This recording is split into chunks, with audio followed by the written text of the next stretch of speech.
Have you ever shared something that felt small in the moment, but later left you uneasy, or even misunderstood? As we move into our 70s and beyond, there's a quiet shift in how we experience the world. The conversations we used to have so freely begin to carry more weight, not just because of what we say, but because of who's listening, and how those words might echo in ways we never intended. Growing older doesn't mean growing silent, but it does mean growing wise about what we choose to keep close and what we let out into the world. In this video, we're going to gently explore 6 things you should never share with anyone after 70. Not because there's shame in them, but because your peace, privacy, and well-being are more precious than ever. These aren't rules. The elder reflections drawn from life, from experience, from those moments that remind us how sacred it is to protect our energy. So, if you're someone who values elder wisdom, who understands that aging gracefully also means living intentionally, you're in the right place. Stay with me until the end. And if any part of this resonates, I'd love for you to share your thoughts in the comments, or simply type the number 70 below as a quiet sign that you hear this too. There's a quiet kind of vulnerability that doesn't always look like fear or sadness. It sometimes shows up in how we give away access, thinking it's a form of trust, convenience, or simply a way to stay connected in a world that's moving fast. After 70, many of us are no strangers to the digital world. We check emails, manage bank accounts online, keep in touch with family through smartphones or tablets. And while technology has brought new forms of connection, it has also introduced new forms of exposure, ones we may not always notice until something has already gone wrong. You might feel it's harmless to hand over a password to your granddaughter so she can help you order something online, or to let a neighbor know the PIN to your back gate in case they need to feed the cat while you're away. But here's the truth. What feels like a small act of practicality can quietly grow into something that challenges your independence, your control, and your peace of mind. Once you open a door even just a little, it's not always easy to close it again. The older we get, the more we value clarity and calm, and part of that is understanding that not everyone who seems helpful is fully equipped to handle sensitive information with the care it deserves. It's not about assuming the worst of others. It's about understanding your worth and protecting it. Think of your digital information as an extension of your private self. Just as you wouldn't leave your bedroom door open to a passing acquaintance, your online life deserves that same gentle boundary. Some people may insist they only want to assist, and in many cases, their intentions truly are good. But intentions don't always prevent mistakes or misuse. And once your information travels beyond your grasp, it doesn't just risk your accounts or identity. It touches your sense of security, your freedom to move through life without unnecessary worry, and your ability to make decisions without someone second-guessing you. After 70, peace becomes a kind of treasure, one earned through decades of life, decisions, and resilience. And protecting your passwords, PINs, and personal access details is one small but powerful way of guarding that treasure. It's not secrecy, it's stewardship. It's the quiet confidence that your life, your space, and your choices remain fully yours. And if help is needed, it's always better to set boundaries first, to name what's okay and what isn't, and to ensure that those who support you understand the responsibility that comes with access. Because privacy after 70 isn't about isolation. It's about living with dignity, with thoughtful control, and with a sense of safety that no technology, no password manager, and no well-meaning helper can fully offer unless you are the one still holding the key. As we move gently into the next part of this conversation, I invite you to think about something that has become a part of daily life for many of us. Something that connects us, informs us, even entertains us, yet often reveals more than we realize. Social media in all its forms has brought the world closer together in ways once unimaginable. It allows us to see our grandchildren's milestones, reconnect with old friends, or simply feel like we're part of something larger. But after 70, what we share, how much, how often, and with whom, can quietly shape not just how others see us, but how safe and steady we feel within ourselves.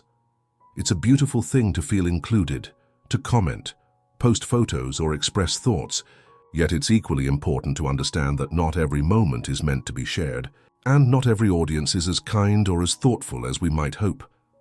You might feel it's harmless to post about your upcoming trip to visit family, to share a photo of the lovely new necklace your daughter gifted you, or to reflect on a medical appointment that brought mixed emotions. These may seem like small glimpses into your life, acts of connection, but once they're out in the digital world, they don't always stay within the comforting circle of trust you imagined. Someone scrolling past your post might not have your best interests at heart. They may see your location and realize your house is unattended, or take your words out of context and share them with others in ways you never intended. Even well-meaning people may respond in ways that make you feel misunderstood or exposed. And sometimes, the hardest part isn't what they say, it's how it makes you feel afterward, when you wonder if perhaps you shared too much. After a certain point in life, we begin to understand that protecting our peace also means protecting our narrative. Not everything needs to be made public to feel real. Some joys are sweeter when kept between loved ones. Some struggles are lighter when processed in private, rather than posted for others to interpret or comment on. You don't need to disappear from the digital world to stay safe. You simply need to navigate it with intention. Adjust your privacy settings. Think twice before announcing travel plans or sharing sensitive moments. And most of all, permit yourself to be selective, not secretive. Aging gracefully means knowing that your life doesn't need validation through likes or comments. It needs presence, it needs boundaries, and it needs the quiet dignity that comes from choosing what to share and what to keep just for you. In this season of life, your well-being matters more than digital noise, and in choosing mindful sharing, you honor your experience, your safety, and the deep wisdom you've carried through the years. Let's take a gentle step further into this conversation, into a space that can feel both personal and practical, but also quietly powerful in how it affects our relationships and peace of mind. After 70, many of us have worked hard to arrive at a place of relative stability. Whether it's a modest pension, a home that's finally paid off, or savings you've carefully built over time, your financial situation may not feel extravagant to you, but to others, even casual mentions of money can create ripples you never intended. It might begin with a harmless remark during a coffee gathering, like how much the neighbor's house just sold for compared to yours, or a light comment about what your retirement fund now allows you to enjoy. But once that information is out in the world, it no longer belongs solely to you. It becomes something others hold, interpret, compare, and sometimes misuse. What we often don't realize is that financial talk, no matter how casual, can quietly alter how people treat us. It can awaken expectations, stir comparisons, and invite assumptions that were never part of the conversation. A distant relative might begin hinting at loans, a neighbor might suggest investment schemes, or even a well-meaning friend may ask for help in ways that make you feel obligated rather than honored. And while generosity is a beautiful quality, it must come from a place of freedom, not pressure. Oversharing about your finances can also attract attention from individuals or groups looking to manipulate. Sadly, scams targeting older adults are on the rise, not only through strangers online, but sometimes through familiar faces who assume access simply because they believe they know what you have. When people start making plans with your money, spoken or unspoken, you may find yourself quietly burdened with expectations you never agreed to. It's not about mistrust, it's about discernment. Just as you wouldn't leave your front door open at night, your financial story deserves the same kind of care and boundaries. That doesn't mean you need to be secretive or closed off. It means you get to decide who truly needs to know. Your financial advisor, your spouse or legal partner, perhaps one trusted adult child who's been legally designated, these are the people who can support you responsibly, with structure and clarity. But beyond that circle, you're under no obligation to explain or justify the details of your finances. Aging wisely means knowing that your money is more than numbers. It's a reflection of your life's work, your choices, and your future comfort. By keeping that part of your life protected, you're not being cold or guarded. You're honoring the dignity you've earned.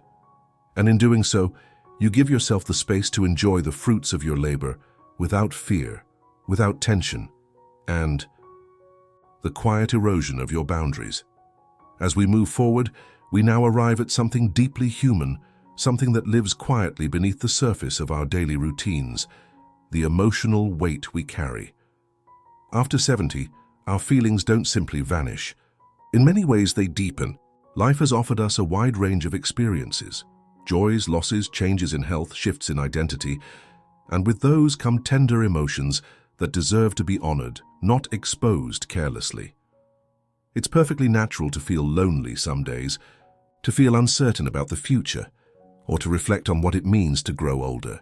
These emotions, when shared in the right setting, can bring great comfort. But when shared with the wrong people, those who haven't earned our trust, or those who lack emotional maturity, they can turn from a moment of connection into something far more complicated and painful. Sometimes it's not even ill will. A person may seem kind, may nod, and offer what appears to be understanding.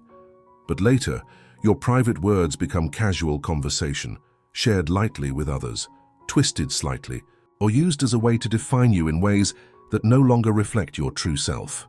What began as an honest moment can leave you feeling misjudged, misunderstood, or even diminished. And for those of us who have always prided ourselves on independence and quiet strength, that kind of breach can feel like a betrayal, not of privacy alone, but of dignity. There's also a deeper risk. When emotional vulnerability falls into the hands of someone who gossips or manipulates, it can be used against you in subtle ways. A neighbor may begin treating you as if you are fragile. A distant relative may raise questions about your ability to manage your affairs, or even well-meaning people may start to monitor you more than support you, not realizing the harm they are causing to your sense of confidence and autonomy. It's not wrong to feel. Honoring our feelings is a form of healthy aging and emotional self-care. But there is wisdom in being discerning, wisdom in taking the time to notice who truly holds space for your truth and who merely listens with curiosity. You have earned the right to protect your inner world. And just as we choose which rooms in our homes we allow guests to enter, we can choose which parts of our emotional lives are shared and with whom. After 70, peace becomes something sacred, something worth guarding not just physically, but emotionally as well. And one of the most powerful ways to do that is to share only with those who have proven they will hold your heart gently, without judgment, without agenda, and with the same respect you would offer them in return. Because the older we grow, the more we realize that our strength does not come from saying everything. It comes from knowing what to say, when to say it, and who is truly safe enough to hear it. There comes a point in life, often quietly, without ceremony, when we begin to realize that how we speak about our health becomes just as important as what we're experiencing. After 70, it's perfectly normal for medical appointments, medications, or physical changes to become part of daily life. A new ache, a slower step, a medication that needs adjusting, these are real and they deserve care and attention. Yet, in casual conversations, especially in larger social settings or among acquaintances who don't know us well, sharing too much about our medical history can slowly shift how others perceive us. It may begin with a kind smile or a concerned tone, but over time, those little details can gather weight, and before long, people stop seeing you as the wise, capable person you are and begin to treat you as someone fragile, dependent, or even fading.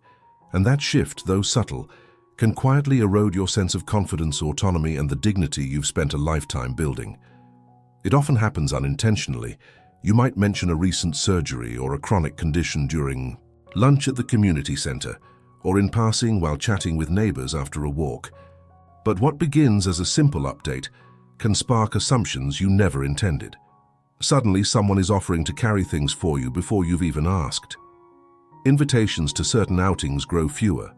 You might notice people speaking slower, repeating themselves, or gently second-guessing your ability to do something you've always handled on your own.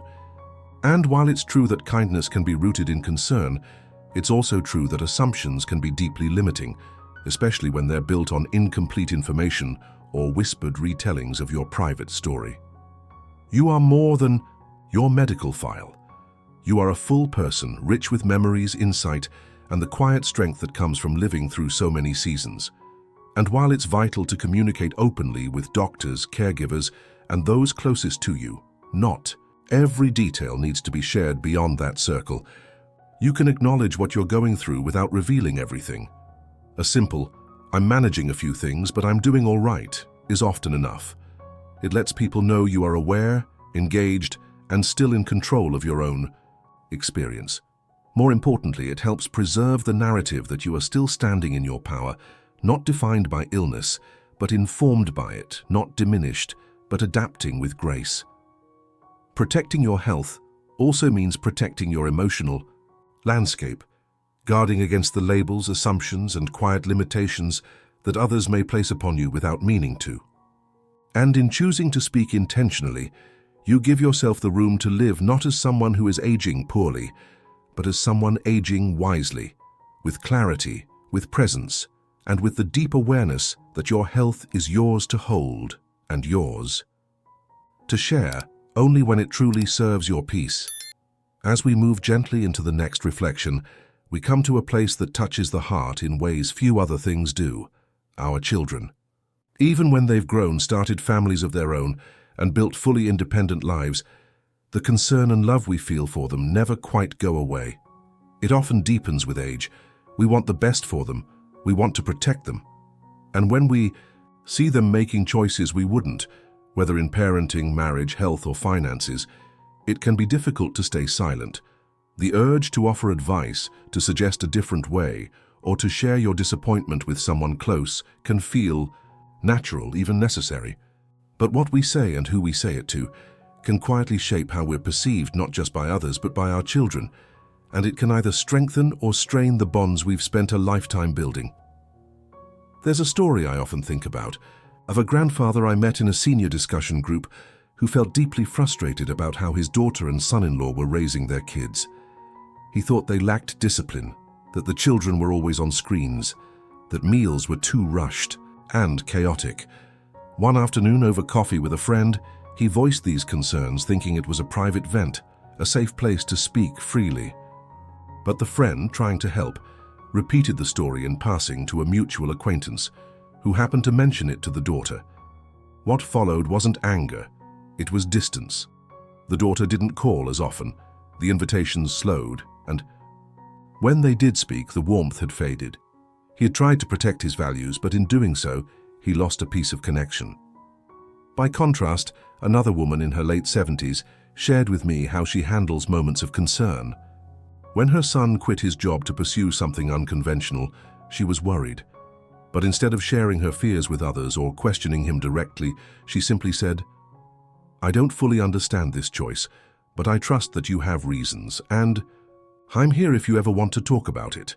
That simple sentence preserved their closeness, honored his autonomy, and created a space of respect rather than resistance. She told me later that she had learned, through time and some painful lessons, that unsolicited advice often feels like control, even when it comes from love. After 70, emotional wisdom tells us that not everything we feel needs to be said aloud, and certainly not said to people outside the situation. Your opinions matter deeply, but timing and delivery shape how they land. When we speak too soon, too often, or too openly about our adult children's choices, we risk damaging the very trust that makes those relationships meaningful. Sometimes love means waiting for the invitation to speak, and in the meantime choosing silence, not because we're defeated, but because we're wise enough to know that presence, respect, and quiet support often say more than any opinion ever could. As we bring this conversation to a close, I hope you're leaving with more than just a list. You're leaving with perspective, with emotional clarity, and with a renewed understanding of how precious your peace, privacy, and well-being truly are after 70. What we choose to keep private isn't about fear or withdrawal. It's about honoring the quiet wisdom we've earned. Every boundary is an act of self-respect. Every pause before speaking is a form of elder insight. And every moment of choosing calm over chaos is a gift not only to ourselves, but to the relationships we still hold dear. Just like a woman I knew who stopped explaining her finances to curious neighbors and found her anxiety melt away, or a man who decided to stop discussing his regrets and finally felt free, your choices today shape how you live tomorrow. If any part of this spoke to you, please comment on the number of the section that resonated most, or share a story of your own below. We'd love to hear your voice.